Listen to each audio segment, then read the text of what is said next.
one thing, because a lot of y'all was like, this can be fixed. It cannot. In private conversations, Akira literally cries to friends, I miss what happened, this, that, and the other. And then in the public eye, it's no, her. And so there's no coming back. The nail in the coffin for me is, this is what a lot of you do not know. Akira sued me for $900. I was served at my home. At this point, I had stolen a TV and a sewing machine. This lawsuit was filed a couple of days after we got back from All Stars filming, after the merge. She was just being paid. At this point, the basis for the claim which entitles the plaintiff to seek relief against the defendant is, the defendant is... I was gagged. I wouldn't... Baby. Let me say this, and I'm really going to try to keep this short.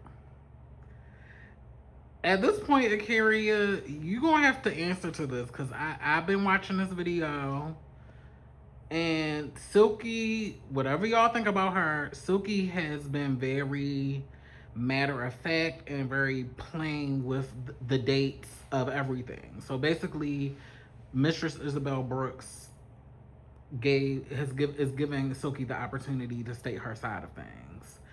And now that I got this information, things are making more sense, and it's giving you, Akira, based on what was stated, that she was taking advantage of Miss Silky.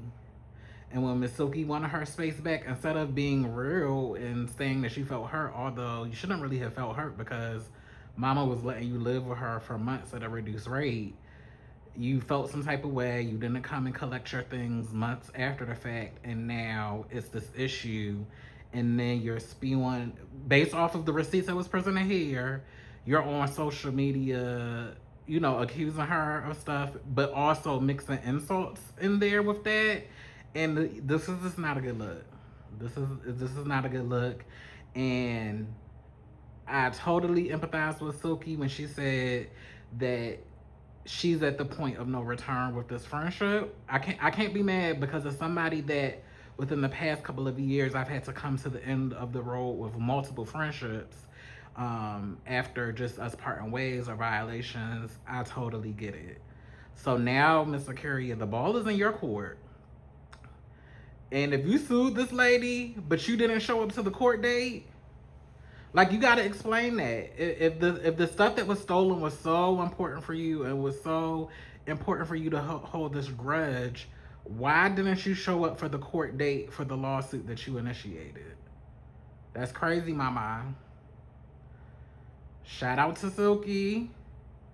And shout out to Mistress for giving Silky this opportunity, and also for probably standing in the gap behind the scenes. When I was watching the show, I was hoping for a reconciliation, but now knowing this behind the scenes tea, I just hope, and now that Silky's been able to state her piece, it just sounds like people just need to go their separate ways and just live life. Some relationships just come to the end of the road, and it is what it is. But yeah, Miss Akira, what is your response? Because again, Silky laid this out. It was no digs. It was no insults. She laid out a very matter-of-fact timeline. Ooh, child. I'm getting triggered, bitch. Ooh, child. But shout out to you, Silky, and shout out to you, Mistress. This did what it needed to do. Let me continue with my evening.